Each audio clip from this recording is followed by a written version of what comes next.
Hey everybody, my name's Jessica. I'm 19 now, and I already have a son. But he doesn't call me mommy. Actually, he calls my mom that. And I haven't seen him for several months already because she is the one who is against my visits. I got pregnant when I was 17. Of course, neither I nor my boyfriend Jacob were happy when we heard this news. Since I was underage, I had no other option but to tell my mom about everything. Even though she freaked out and yelled at me at first, she still took me to the doctor for a consultation. Of course, I was scared and worried, especially since I'd read a bunch of stuff about the procedure on the internet, and it definitely wasn't light fiction. But it was good to have my mom nearby, even though I knew she was mad at me. But then the doctor came in and said that due to some physical issues of mine, this pregnancy could be the only one for me, and that getting an abortion could bring even more complications for my health. My mom immediately rushed to the doctor and began asking her about something, but I didn't hear anything and was just sitting on the couch and feeling the tears that were running down my face. Jacob's reaction to that news was, well, my mom predicted it with 100% accuracy. He simply began saying that he was very busy whenever I called him on his cell phone. And then eventually he said that he had to leave town because of his job and disappeared from my life. You can be sure that I was inconsolable in my sobbing. And Mom never tried to make it easier for me. She just kept saying that I deserved it for my recklessness. Jacob reappeared in my life the same day that Cody was born. He brought flowers and a huge pack of diapers and said that he was sorry that it took him months to understand that the time for him to grow up had come. I don't know. I felt so calm and safe near him, and I got that image in my head that everything was going to be great for all of us. But with all those new responsibilities with the baby, the sleepless nights and everything, I became really exhausted. And that made Jacob act irritated constantly. Long story short, one day he just packed his belongings and left. I found a job at a local mall and a nice daycare for my son so that both my mom and I could work and provide a living for the three of us. But there were other guys working with me who were the same age and who led their lives completely different from mine. They would hang out together and always tell me about their weekends by the beach and so on. And very soon, I began envying them and got this feeling that I was missing something in my life. I got home from work and all I did was change diapers, play with Cody, and read to him. And it was not because I wanted to, but because I had to. And whenever I was on the phone with my friends or trying to relax in the bath, he began crying and demanding all my attention, and that just pissed me off. It really seemed like he did everything on purpose, just to make me mad. For example, sometimes I went out with my friends at night, and my mom was okay with looking after Cody, but she wanted me to put him to sleep first. It's just, for some reason, he could only fall asleep when I was next to him.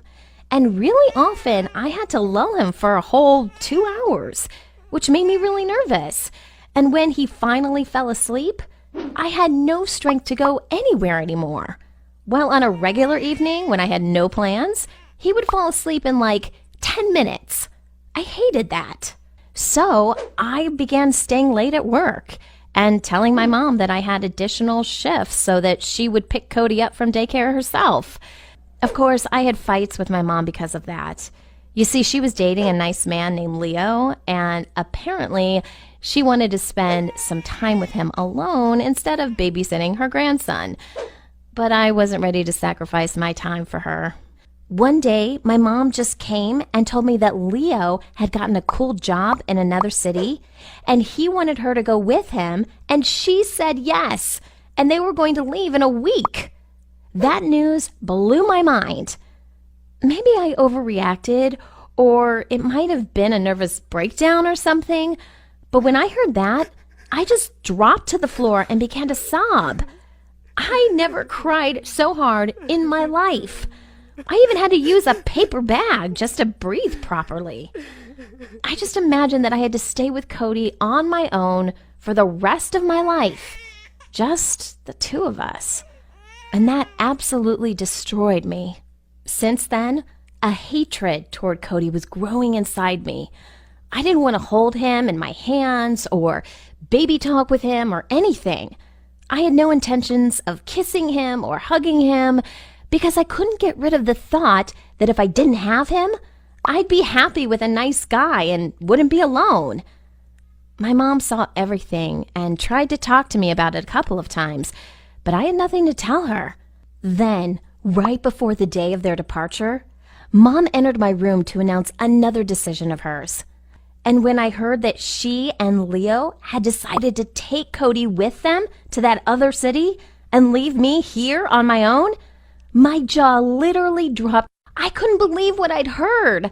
I thought that finally, the thing I so badly wanted lately was about to happen, and that my life was not all that bad, and I really felt relieved.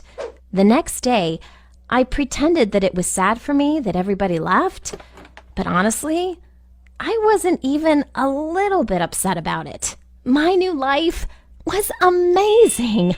I could hang out with my friends whenever I wanted to, and I caught up with all the new movies that I had missed. And the best part was that I finally could sleep through the whole night. Although, I must admit, there were a couple of nights when I woke up on alert because it seemed that I heard a baby crying, but it was just a dream. My mom and I called each other on Skype, and while we were talking, I felt that I missed her and Cody, but still, I like my new life much more. And then I met David. He was very caring and gentle. Every morning he drove me to my work, and every Friday we went to another cafe or restaurant, and he always brought me flowers. He knew about Cody, that he was living with my mom, but when he saw his photo at my home for the first time, he assumed that it was my little brother. And I decided to not tell him otherwise, especially taking into account that Cody was already able to pronounce a few words, and he called my mom Mommy, and he called me Jess, and I was okay with that. As soon as I understood that my relationship was becoming very serious and David suggested that the two of us live together, I could no longer lie to him about Cody. Actually, I told him almost the whole truth. I decided it would be better not to mention my behavior and put it as if it were simply better for my son to live in a whole family. I mean, with my mom and Leo. I was extremely afraid of how David would react, but to my surprise, he did something that made me fall in love with him even more. He said that since from now on we were going to live together anyway, he'd be happy if Cody lived with us. My family hadn't met David yet, so we decided that we'd go there during the coming weekend and kinda combine the two things, the meeting with parents and the reunion of Cody and I. Of course, I thought that that grown-up decision would please her and make her happy for me, but her reaction was totally unexpected. She said that she was glad that I had finally met a nice guy, but it was she and Leo who were raising Cody during all that time, so they could be fully considered his parents and that they wouldn't give me my child back. I couldn't believe that this was happening for real. At the same moment when my life was about to finally become normal and even amazing, my mom was the one who was throwing stones at me. This outraged me so much that I simply said that I'd take my son anyway and started to gather some of Cody's clothes and toys that were next to me. But my mom jumped to her feet and took everything out of my hands. She said that if I didn't stop, she'd call the police and even promised to deprive me of my parental rights. David got really angry, and I was afraid that things were going to end pretty nasty, so I just forced him to leave their house and go home. Well, I had no other options left but to tell David the truth. I mean, that it was me who didn't want to live with Cody and not my mom who separated us. He was in shock, of course, and he still doesn't understand me. But we are living together now. I do feel that this issue creates some sort of distance between us. On top of that, Mom still doesn't want to talk to me, and I haven't seen Cody since all that happened a few months ago. I just hope that someday my relationship with my mom will get better and that we could become one big family, even though my son would continue to call me Jess. My heart started racing. It felt as if my chest was about to explode. I didn't think I was capable of dealing with any more problems. I felt totally alone. Never in my worst nightmares did I expect this to happen to me. I know that I'm not a bad person, and I didn't deserve what was happening. The text that I received on my phone turned my life upside down. Without having any explanation for what I found in the text, I was aware of only one thing. I had to find out who sent it. Imagine yourself in my shoes. In the middle of your own grief, you receive a WhatsApp message from an anonymous number, and in it is a recording of yourself acting mean. What would you do? The recording I got was of me threatening my mom of exposing her secret to my dad's family if she didn't do what I asked her for. But that wasn't the only thing in that message. The person who sent it also wrote, "I'm going to share the recording with the whole world if you didn't confess the secret you and your mom are hiding." You see, the death of my father's mom caused lots of problems in our house. My father was devastated, but he did not act crazy as my mom did. She wasn't the same person anymore. After all, her death wasn't the end of the world, but Mom acted like it was. My mom stopped going to work or to any other place. She also became really moody all the time. On the day the recording was made, both of us were alone at home. Final exams were right around the corner and I was trying to study, a task that became almost impossible with Mom home. She entered my room without knocking and started screaming hysterically in my face, all because I dared to enter the house wearing my muddy sneakers. I have to admit, my reaction got out of control. It was the first time I screamed without stopping in my mom's face. I said some hurtful things to her, and I told her what a horrible mother she was, faking being sad over my grandma's death. I didn't stop screaming until she left my room crying. The weird part was that neither I nor my mom recorded that video. You might be wondering if my mom and I were alone in the house. Who recorded it then? My suspicions were turning towards my brother. My relationship with him hasn't really ever been good. He has always claimed that I get everything I want and he doesn't. He thinks I'm my mom's favorite. I started to wonder, was he trying to turn my mom's attention toward him? Or maybe even worse than that. Maybe he was trying to ruin my life. But I couldn't point the finger at him without being sure. I felt really afraid of replying to the message. So I was left with only one solution. I went directly to my friend Sam. When I got out of the house, I saw my father's car leaving the house. Anyway, he was kind of obsessed with computers and smartphones. So I thought that maybe he could figure out whose number it was that sent me the recording. Unfortunately, we weren't able to get a lead. Sam advised me against answering the text until he could find a solution. I agreed. I went back home hoping that Sam was able to help me sometime soon. I was stressed out, fearing that this person might have sent my friends that recording. While I was panicking, my brother Dean returned home. I went straight to him with my eyes burning from anger. Without a second thought, I told him, "You think you can fool me with your games? I'm telling Dad that you're trying to mess with me." But before I could even finish, I got another text from that number saying, "You lose all your femininity when you yell. Soon everyone will figure out how much of a mean girl you are. I'm still waiting for your confession." I was in total shock. I couldn't feel anything around me except for Dean shaking me and saying, "Are you crazy? Get out of my room now!" I started looking around me. Who sent me those texts? It couldn't be my brother. Dean was sitting right in front of me. I didn't see him holding his phone. It just couldn't be him. I ran like crazy all around the house, but I found no one. It was empty except for me, my brother, and my dad, who was sitting in front of the TV. That night was the worst night of my life. I stayed up late, drowning in my own thoughts. Who was this person tormenting me? Sam called me in the morning and told me he was able to find out something very important and that he was waiting for me in his room.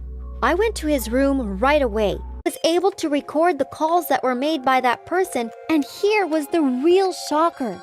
You won't believe who was doing this to me. It was the last person I would ever expect. It was my dad. But why Dad? Sam told me that the conversation that he recorded was between my dad and his friend. In it, he told him that his plan had succeeded and that soon the secret will be exposed in front of everyone without telling it was her dad all along. Things became more logical now. My dad was always there when I got a text. He also blamed my mom for my grandma's death and wanted to teach her a lesson. But why did he get me involved in all this? Why is he acting so evil? I asked Sam to send me the recording, but he refused. He even refused to let me listen to it.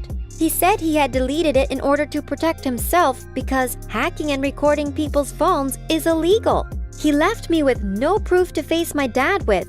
I left Sam's home not knowing what to do. Was I supposed to tell Mom or Dean what I knew with everything that was already going on? As I walked toward my house, I saw an ambulance stopping right in front of it. I raced toward it and saw the worst thing ever. It was my mom. They were taking my mom to the hospital. I ran quickly toward them and asked Dean what's going on. He told me he found my mom collapsed. It must have been because of her depression, lack of sleep, and the fact that she was hardly eating. I followed her to the hospital, and my dad and Dean followed me later. My dad looked so worried about my mom, but was he sincere? I decided to keep quiet. 2 hours after arriving at the hospital, the doctors allowed us to see my mom. She was really tired. I don't think her pale face was part of any kind of act. The doctor said that the exhaustion my mom was feeling was due to her sadness over my grandma's death. My dad held her hand as she slept. My thoughts were all mingled. Is he acting this way to look less suspicious? Why does he keep asking me to reveal the secret that he himself is related to in the first place? It was not only my mom's fault that my grandma died this way. It was his fault too. It just didn't make any sense. While I was drowning in my thoughts, my phone rang. I started receiving endless messages and many recordings of my own voice. Me screaming at Sam, me speaking on the phone, me ordering pizza, even me singing in the shower. Who on earth was still sending me these messages? I already knew it wasn't Dean. My mom was lying on the bed right in front of me, and my dad is sitting with us without his phone. So who could it be? I couldn't stop myself from replying to the messages anymore. Whoever was sending me these, I was certain it wasn't any members of my family. I texted back saying, "Who are you?" And after a few seconds, they answered, "I'm nobody. Haha." I knew then that I had to play along. I texted back, "Fine, I know that you are my dad. You can't hide your identity anymore. I will not reveal to you the secret you were asking for. And I will tell everybody the real reason my grandma died. If you don't stop harassing me, I'm going to send the police to Sam's home so he can give them all the evidence we found against you on his computers. I'll give you 1 hour to think about it."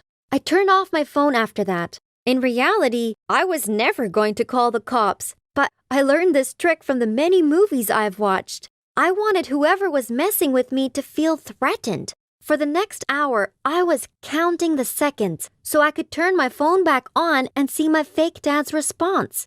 During this time, I went straight back to Sam's home to tell him about my heroic act. But what was waiting for me was something I never expected. When I got to his house, his mom told me that he had been acting like a lunatic for the past hour. He had his bedroom door closed the entire time, but she had heard noises as if he was moving his furniture around or something. She left me and went to tell him that I was waiting for him in front of the door. In the meantime, I turned my phone on again. What I found was scarier than everything that happened so far. I didn't receive any new messages or any calls from that strange number. And when I tried sending him one, he never ended up receiving it. You might think that what's happening isn't something to be frightened from. You might even think that my threatening prevailed. But my story didn't end there. Sam had called me more than 100 times during that past hour, and he had sent me like 20 messages telling me not to call the police or I would get him arrested. Then Sam came quickly to the front door. He shook my shoulders and asked me if I called the cops. I told him that I didn't and that it was just a trick, nothing more. I mean, I just tried doing what heroes do in those spy movies we watch. But how did Sam even know? He started to look less worried, and then he said, "Didn't I tell you that I'm keeping an eye on this number? I read your text." Then he slammed the door in my face without any further explanation. I spent that night watching my phone, waiting to receive something, anything from that dreaded number, but there was absolutely nothing. That wasn't the only thing I was thinking about, however. Sam's irrational fear was also a mystery to me. At the end of the day, he was only trying to help, so why was he so afraid of the police? Meanwhile, my father texted me. This time, his name appeared on my phone screen. It's true, I wasn't really sure it was him who sent me those texts, but still, I was so scared of reading it. My heart was racing as I started reading. The text said that my mom took medicines and that she was getting better. He also told me that my mom has been blaming herself for the death of my grandma and that I made her feel so guilty by harshly talking to her. The truth is, she was not satisfied with grandma living by herself, but it was my dad who insisted on moving to another city since mom found a better job for her there, despite grandma refusing to move with them. No one knew about my grandmother's illness because she chose not to tell anyone. Her death was surprising to all of us. He said that I have to endure my mom's horrible mood and stand by her side instead of blaming her so we can all get through this. A whole week ended up passing and the strange number didn't contact me even once. I have to admit, I didn't think my threat would scare them this much. I was really confused.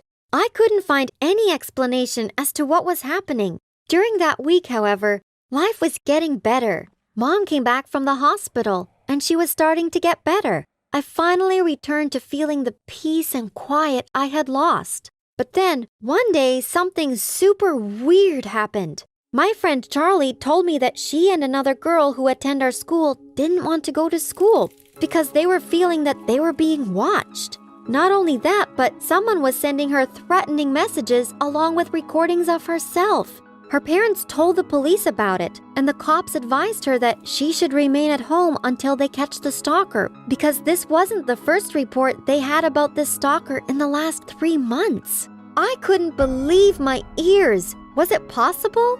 Could it be that it wasn't just me after all? My dad came to pick me up when school ended, and I asked him to turn off his phone because I was going to tell him something really important. I also turned mine off